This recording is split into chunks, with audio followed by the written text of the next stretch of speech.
Hi, welcome once again to M5's English language learning programme, Let's Speak English.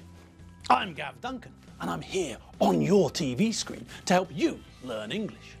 Now, are you sitting comfortably? Yes? Good. And are you ready for today's lesson? Yes? Good. Okay, well let's learn English together.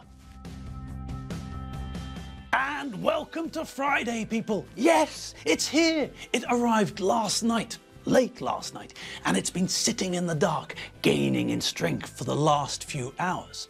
And now, although it's not at full strength, it's getting stronger. And as we all know, by the time we reach this evening, Friday will be nearing the peak of its powers. Great! So, as I said, welcome to Friday. Congratulations! We've almost completed another week of English revision, and also welcome to the studio. We're here, ready to round off another week, ready to close out this week of revision, part of the mega revision batch of lessons, with another revision session. So, if you're all ready, you are all ready, aren't you? Yes? Good. Well, in that case, given that we know that it's all about the timing, it must be about time for us to get started, mustn't it? Yes! Roll the tape, Viv. Roll the tape. Press that little button with a green triangle on it. Yes, that's the one. Here we go, folks. See you on the other side. And welcome. Welcome to this, the first day of December. Christmas is coming. The geese are getting fat. Please put a penny in the old man's hat. If you haven't got a penny, then a halfpenny will do. If you haven't got a halfpenny, then God bless you. Yes, yes, it's true, people. It's true. Well, in fact, I don't know if it's true, but I think it is. So, yes, I'm pretty sure about that information. I know, for example, that Christmas is coming.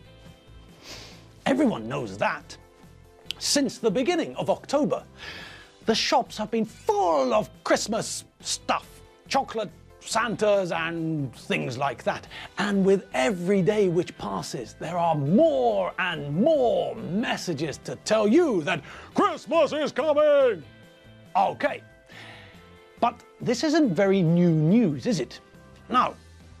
Honestly, we all know and we all knew that Christmas was coming.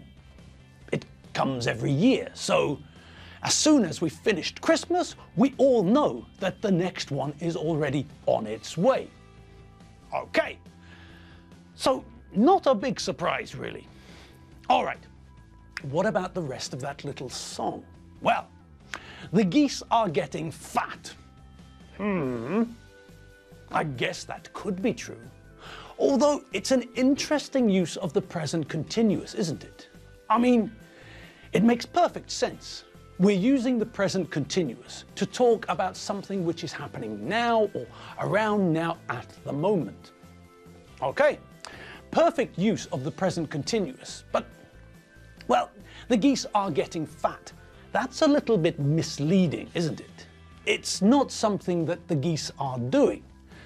I mean, the geese aren't sitting at home saying things like, I can't be bothered to go to the gym.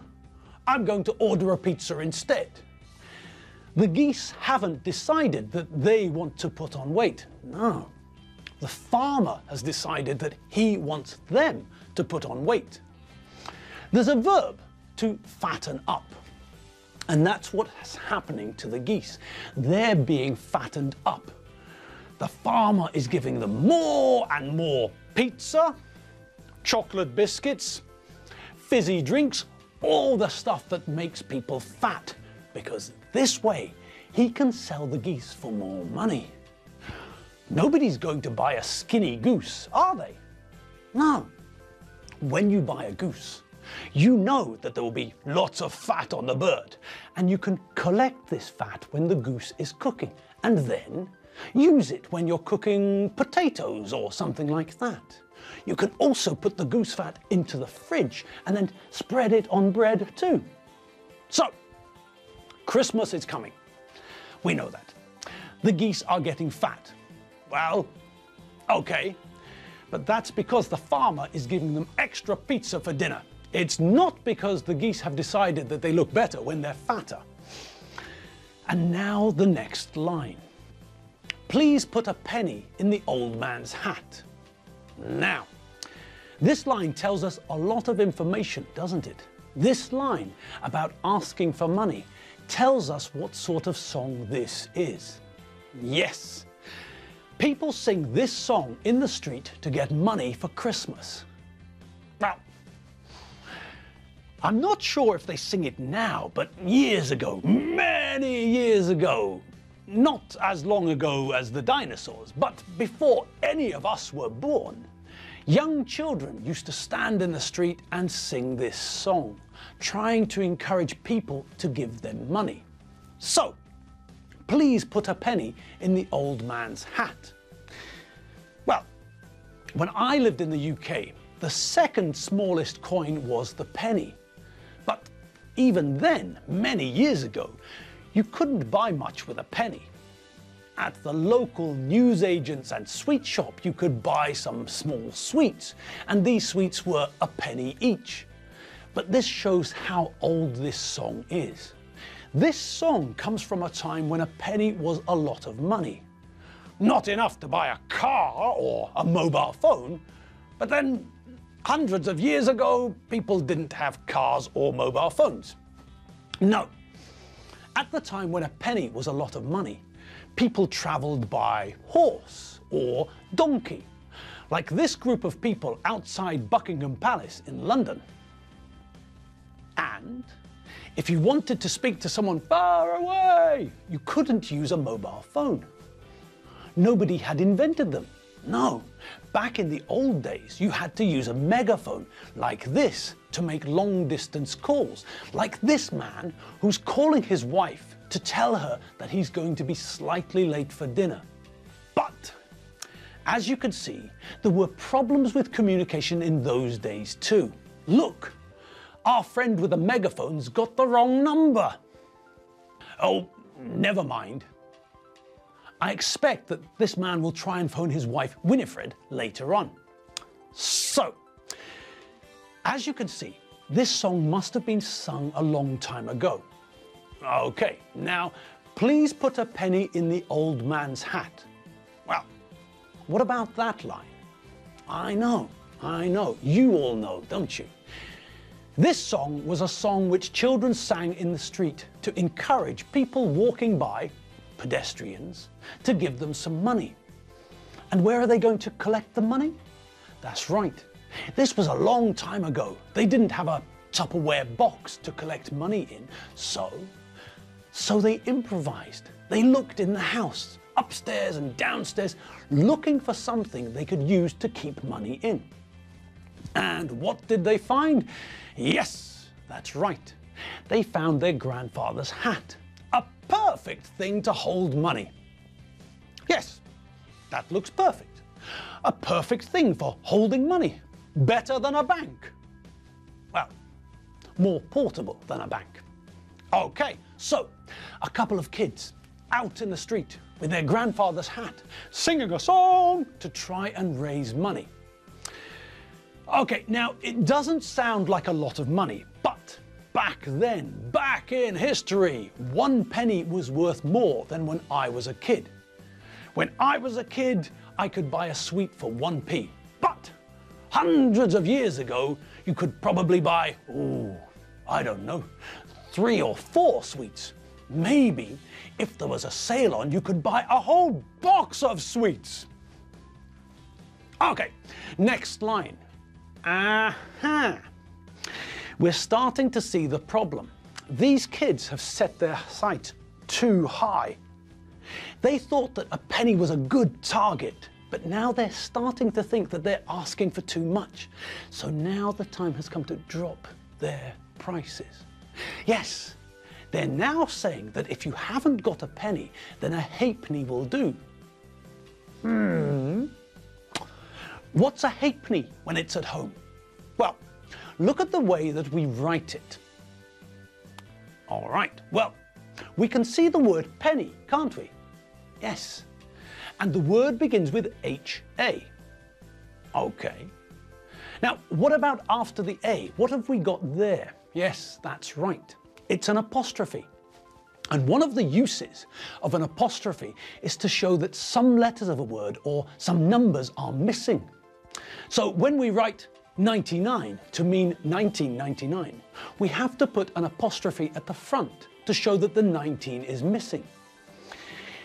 You sometimes hear people talking about what a fun summer they had in '76 or how the music of '88 was the best music ever. And when they do that, we understand that they mean 1976 and 1988. On TV, I've heard people talk about what happened in '08 or in '09, for example. But it doesn't sound correct when we try to do the same thing with later years. It sounds strange to say 11 or 15. I don't know, maybe it's just me. But enough about that now. Now it's time to think about a sexier idea. Think about a type of music that teenagers liked. Really dangerous music. Rock and roll music, which threatened authority by making teenagers dance like this.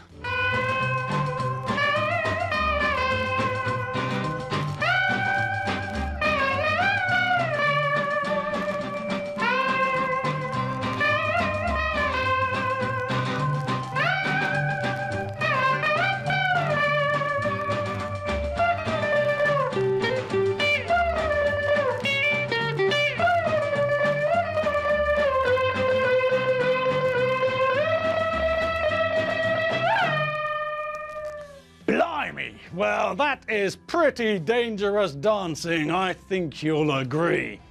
Now, who knows what sort of music that was? Yes, of course, you all do. You're all up to speed on your musical knowledge. That music was rock and roll music.